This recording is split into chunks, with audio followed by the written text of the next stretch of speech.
दोस्तों इस वीडियो में हम बात करने वाले वोडाफोन और आइडिया ऑपरेटर्स के बारे में। वोडाफोन और आइडिया ऑपरेटर्स मर्ज होकर के एक नए ब्रांड्स का नाम दिया जिनका नाम है वीआई वोडाफोन आइडिया। अब आपको आगे सिम वोडाफोन आइडिया के नाम पे ही देखने को मिलेगा और वीआई के नाम से ही आपको सर्विस प्रोवाइड की जाएगी। और आपको इसके क्या फ़ायदे हैं, क्या नुकसान है, आपको इसमें स्विच करना चाहिए या स्विच नहीं करना चाहिए। इसके लिए वीडियो को आप एंड तक देखिए। अभी तक आपने चैनल को सब्सक्राइब नहीं किया है तो चैनल को सब्सक्राइब कीजिए, लाइक कीजिए और बेल आइकन को प्रेस कीजिए। दिस इज मसरूफ, यू वाचिंग टेक्निकल लिकॉन।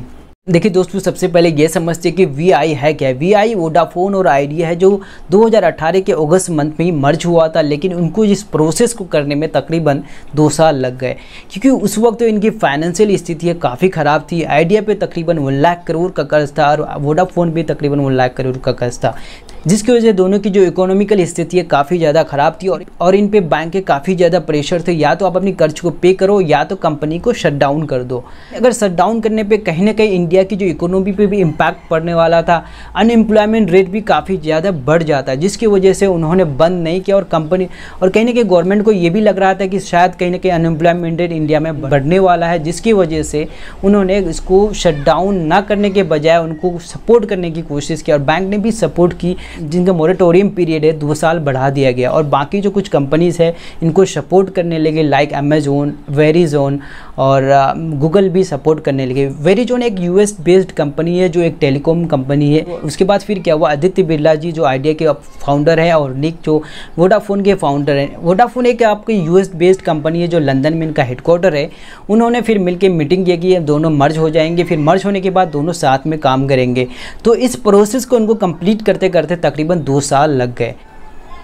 देखिए, जब आइडिया और वोडाफोन खुद को संभालने लायक हो तो उस वक्त जियो की एंट्री हो गई। जियो जो सारे प्लान्स को काफ़ी सस्ते रेट पे लॉन्च करने लगा। उन्होंने इस इनिशियल टाइम पे जो फ्री में प्लान को लॉन्च किया, जिसकी वजह से लोगों को कम से कम पैसे में लोगों को प्लान्स को मिलने लगा। इनिशियली उन्होंने 99 रुपीज़ में प्लान्स को लॉन्च किया था, जिसकी वजह से लोगों को काफ़ी सस्ते पे प्लान्स को मिलने लगा था। लेकिन कभी आपने ये सोचा कि इसके पीछे रीज़न क्या है, क्यों जियो किसी भी प्लान्स को कम से कम रेट पर प्रोवाइड करती है अपने यूजर्स को? इसके पीछे क्या रीजन है दोस्तों? इसके पीछे एक ही रीजन है, क्योंकि हर कंपनी को, हर नेटवर्क को जो टियर 1 कंपनी से बाई करना होता है डेटा को, फिर उसके बाद उन्हें यूजर्स को प्रोवाइड करना होता है। तो जैसे आइडिया को टियर 1 कंपनी से बाई करना होगा, फिर वो अपने प्रोवाइड करेगी। लेकिन जियो को किसी से बाई करने की जरूरत नहीं है, खुद जियो एक टियर 1 कंपनी में ही आता है कि रिलायंस जियो जो एक खुद ही टियर 1 कंपनी में आता है कि उनका ही नेटवर्क उन्होंने समुद्र पे, अपने नेटवर्क को समुद्र पे बिछा रखा है, जिसकी वजह से इनकी कॉस्टिंग है काफ़ी कम आती है, जिसकी वजह से इनको किसी को पे नहीं करना पड़ता है, जिसकी वजह से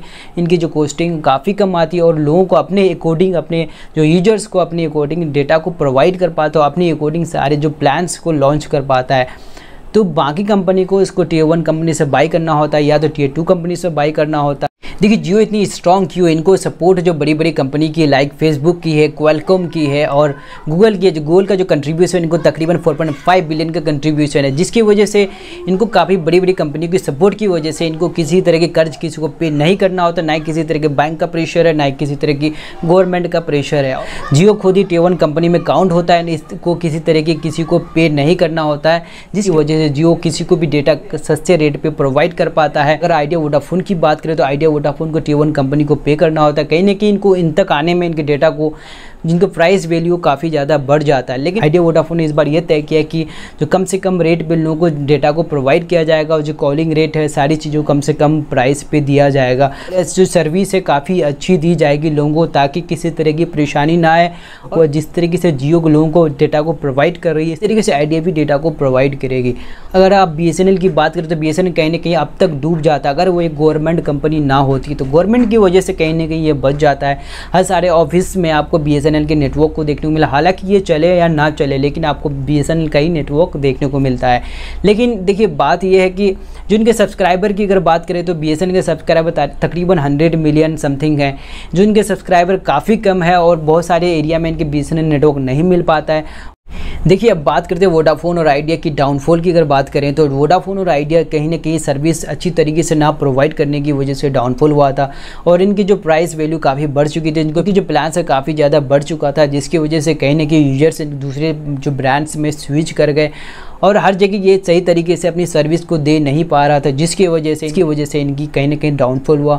और आइडिया और वोडाफोन ने जो 4G सर्विसेज है सिर्फ बड़े बड़े शहरों में दिया, सारी जगहों में इन्होंने इस सर्विस को प्रोवाइड नहीं किया। हालांकि अगर जियो की बात करें, जियो सारी जगह में स्टार्टिंग टाइम से ही 4G सर्विस को प्रोवाइड कर रही थी, जिसकी वजह से इनके जो मार्केट बेस है अच्छी तरीके से बन चुका था।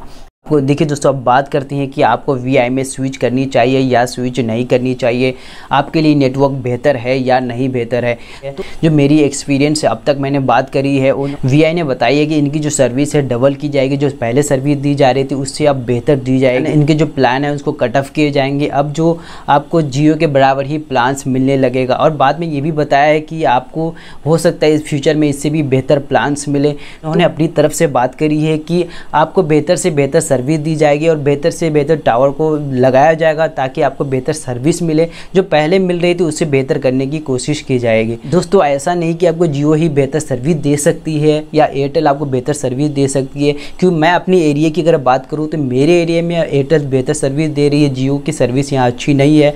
तो कभी कभी ऐसा भी हो जाता है कि जो कुछ जो नेटवर्क है एरिया बेस्ड भी हो जाता है, कुछ एरिया में उसकी नेटवर्क अच्छी मिल पाती है।